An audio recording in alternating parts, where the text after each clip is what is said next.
The blueprints spread across the table in Langley, Virginia showed impossible numbers. 487 miles per hour in level flight. The engineers from North American Aviation stood silent as the Army Air Force's test pilots studied the data.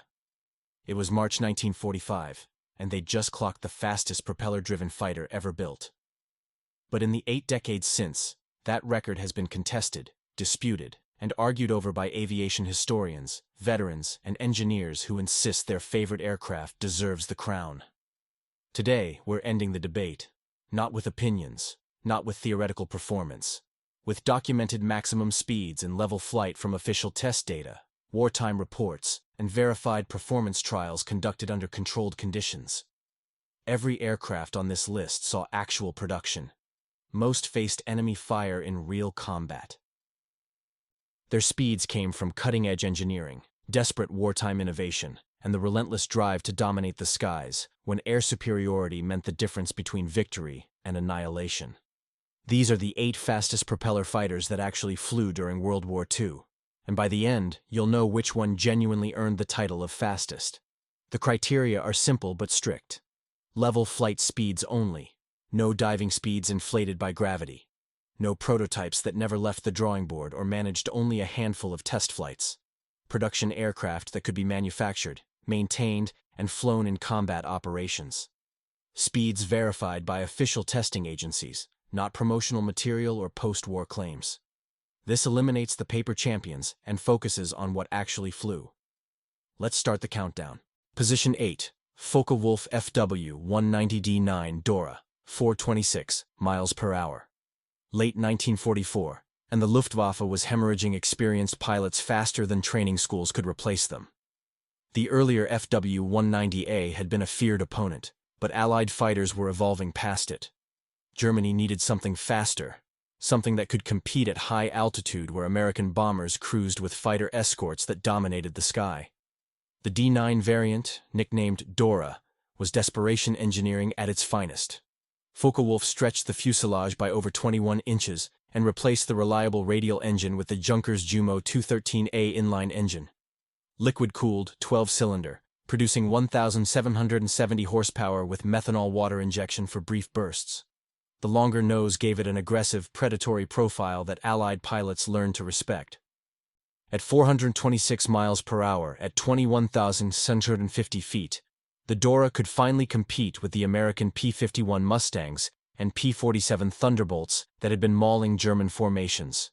It climbed faster than its predecessors, fought better at altitude, and gave Luftwaffe pilots a platform that didn't leave them at a disadvantage the moment they engaged. Production began in August 1944. By war's end, around 700 had been built. Pilots who flew it praised the handling, the acceleration, the feeling that they finally had a weapon that could match the enemy. But 426 miles per hour, while impressive, was just the beginning of what late-war engineering could achieve. Position 7, North American P-51H Mustang, 487 miles per hour. The P-51H represented the ultimate evolution of the most famous American fighter of World War II. North American Aviation took everything they'd learned from years of Mustang production and combat reports and created a lightweight variant optimized for one thing: speed. They shaved 1,700 pounds off the standard P-51D. Lighter airframe, refined aerodynamics, the Packard V1650-9 engine, an American-built version of the Rolls-Royce Merlin, pushed 2,218 horsepower. Every component was analyzed, lightened, or eliminated if it didn't contribute to performance. The result touched 487 miles per hour in level flight. Testing began in February 1945. The first production models rolled out in April, just weeks before Germany surrendered. The P-51H was designed for the expected invasion of Japan, where its speed and range would have given American pilots a decisive advantage over anything the Japanese could field. Plans called for 2,000 units.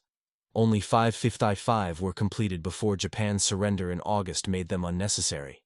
This creates the central controversy around the P-51H's claim to the fastest title. It flew. It was tested. It entered production. But it arrived too late for meaningful combat service in World War II. Most never fired their guns in anger. The speed was real, verified by Army Air Force's testing. But it came after the war had essentially ended. Does that disqualify it? Or does production status and verified testing make it the legitimate record holder? The answer depends on how strictly you define World War II fighter. Position 6. Supermarine Spitfire, Mk-14, 448 miles per hour. Britain's iconic Spitfire underwent constant evolution throughout the war. The Mark XIV represented one of the most significant leaps, powered by the Rolls-Royce Griffon 65 engine, producing 2,050 horsepower. This wasn't the same aircraft that fought in the Battle of Britain. The Griffon engine was larger, more powerful, and transformed the Spitfire's performance envelope. Maximum speed reached 448 miles per hour at 25,400 feet. At lower altitudes, it could still touch 439 miles per hour, making it dangerous across the entire operational range. The Mark XIV entered service in January 1944, just in time to counter the V-1 flying bombs that began terrorizing London that summer. Spitfire XIVs intercepted and destroyed 300 V-1s. The speed was necessary. The flying bombs cruised at 400 miles per hour, and conventional fighters struggled to catch them. The Mark XIV had the performance to intercept, close, and destroy the weapons before they reached their targets. Against conventional aircraft, the Griffon-powered Spitfire dominated. It outclassed the FW-190A variants, and could engage the newer German fighters on equal terms. Royal Air Force pilots praised the power, though some noted the increased engine torque made ground handling more challenging. That mattered less when you were chasing enemy aircraft at 450 miles per hour. Production continued through 1945, with 957 Mark XIVs completed. They served in Europe and the Far East, and several remained in service with various air forces into the 1950s. Not just fast, but fast enough to matter when it counted. Position 5. Republic P-47M Thunderbolt, 470 miles per hour. The P-47 Thunderbolt was never supposed to be graceful. At over 7 tons fully loaded, it was the heaviest single-engine fighter of World War II. But Republic aviation proved that raw power and sophisticated engineering could overcome weight. The P-47M variant was Republic's answer to German jet aircraft and high-speed bombers. They took the proven Thunderbolt airframe and pushed everything to the limit. The Pratt & Whitney R2857 engine, equipped with a sophisticated turbocharger system, generated 2,800 horsepower on water injection. The turbocharger was key. It allowed the massive radial engine to maintain power at altitudes where other engines suffocated. At 30,000 feet, the P-47M reached 470 miles per hour. That made it faster than almost every piston engine fighter flying in early 1945.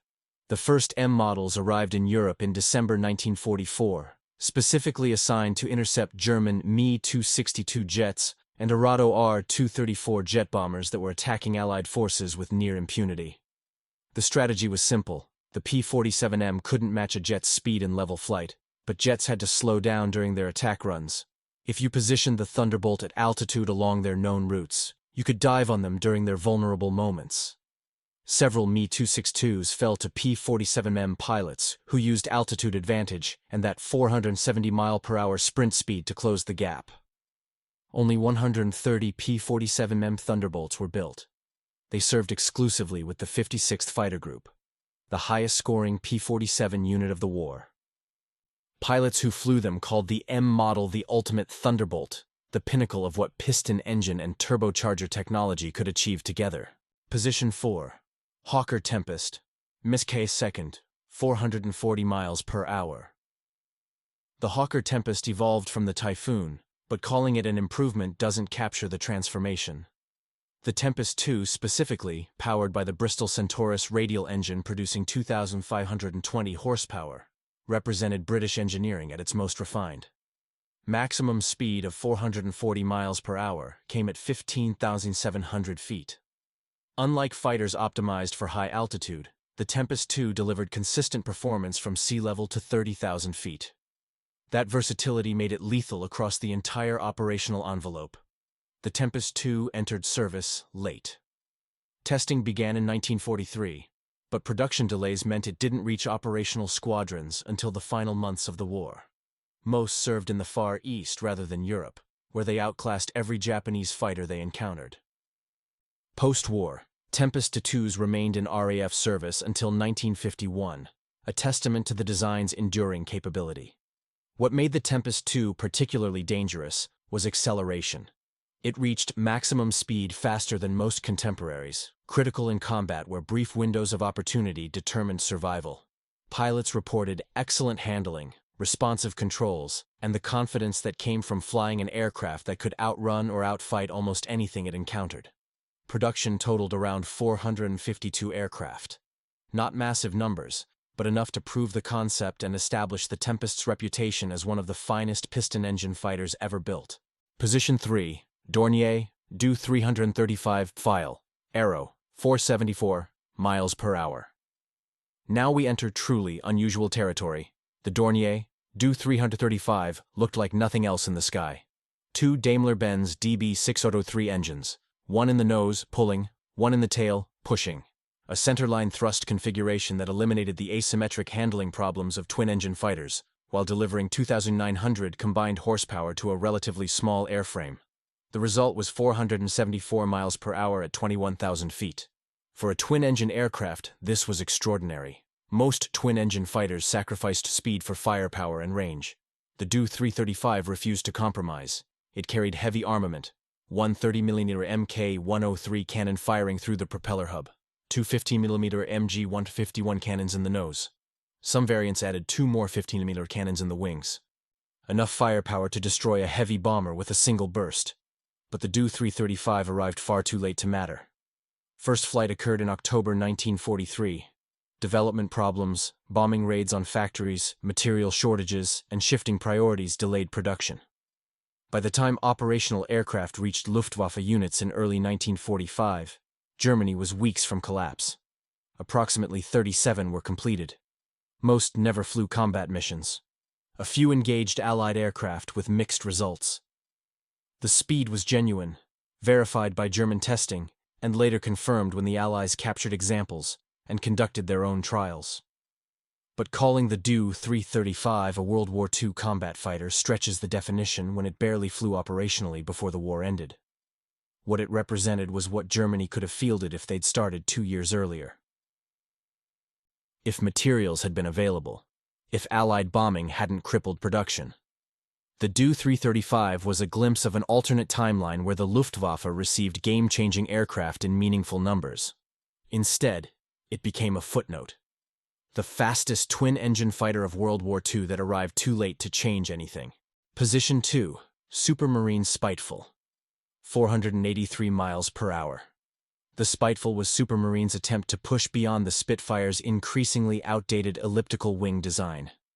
They grafted a new laminar flow wing onto a modified Spitfire fuselage and paired it with the Rolls-Royce Griffon 69 engine producing 2,375 horsepower.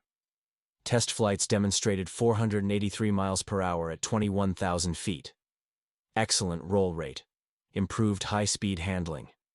Everything suggested the Spiteful would be a worthy successor to Britain's most famous fighter.